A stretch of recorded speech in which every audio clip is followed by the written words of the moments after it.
പ്രിയ പ്രേക്ഷകർക്ക് സീരിയൽ ന്യൂസിലേക്ക് സ്വാഗതം. കൂടുതൽ സീരിയൽ ന്യൂസുകൾ അതിവേഗം ലഭിക്കുന്നതിനായി ഈ ചാനൽ സബ്സ്ക്രൈബ് ചെയ്യുക, ബെല്ലൈക്കൺ മറക്കാതെ ക്ലിക്ക് ചെയ്യുക. വീഡിയോ ഇഷ്ടമായി എങ്കിൽ ലൈക്ക് ചെയ്യാൻ മറക്കരുത്. നമ്മുടെ പ്രിയ പരമ്പരയിൽ സുപ്രധാനമായ സംഭവവികാസമാണ് ഉണ്ടായിരിക്കുന്നത്. വിവാഹത്തിൻ്റെ ചടങ്ങുകളുമായി മുന്നിലേക്ക് പോകുമ്പോൾ പുതിയ തടസ്സങ്ങൾ ഉണ്ടായിരിക്കുകയാണ്.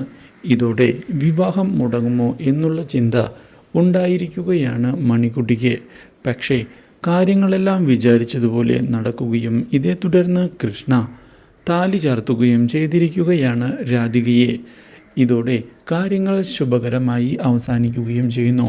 പക്ഷേ തൻ്റെ സംശയവുമായി മുന്നിലേക്ക് പോകുന്ന മുത്ത് എന്താണ് ഒളിപ്പിച്ചു വെച്ച രഹസ്യങ്ങൾ എന്ന് കണ്ടെത്തുന്നതിനുള്ള തീരുമാനം എടുക്കുകയും ഇതേ തുടർന്ന് അന്വേഷണവുമായി മുന്നിലേക്ക് പോവുകയും ചെയ്തിരിക്കുകയാണ്.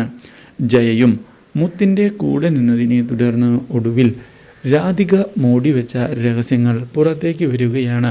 കൃഷ്ണ തന്നെയാണ് പഞ്ചാബിയായി അവിടേക്ക് വന്നത് എന്നുള്ള സത്യം തിരിച്ചറിയുകയാണ് നമ്മുടെ മുത്ത്. അപ്രതീക്ഷിതമായ ഈ സംഭവം ഞെട്ടിച്ചു കളഞ്ഞതിനെ തുടർന്ന് തൻ്റെയും മണിക്കുട്ടിയുടെയും അച്ഛൻ കൃഷ്ണൻ തന്നെയാണ് എന്നുള്ള സത്യം ഒടുവിൽ വേദനയോടെ മനസ്സിലാക്കുകയാണ് മുത്ത്. ഈ കാര്യം അറിയാനിടയാകുന്ന കൃഷ്ണ ഇതേ തുടർന്ന് മുത്തിനെ ചെന്ന് കാണുകയും മുത്തിനെ ആശ്വസിപ്പിക്കുന്നതിനായി ശ്രമിക്കുകയും ചെയ്തിരിക്കുകയാണ്. എന്നാൽ കാര്യങ്ങൾ അത്ര പെട്ടെന്ന് അംഗീകരിക്കാൻ മുത്ത് തയ്യാറാകുന്നുമില്ല. ഇത് കൃഷ്ണയ്ക്ക് തിരിച്ചടിയാകുന്നു. Do like, share and subscribe.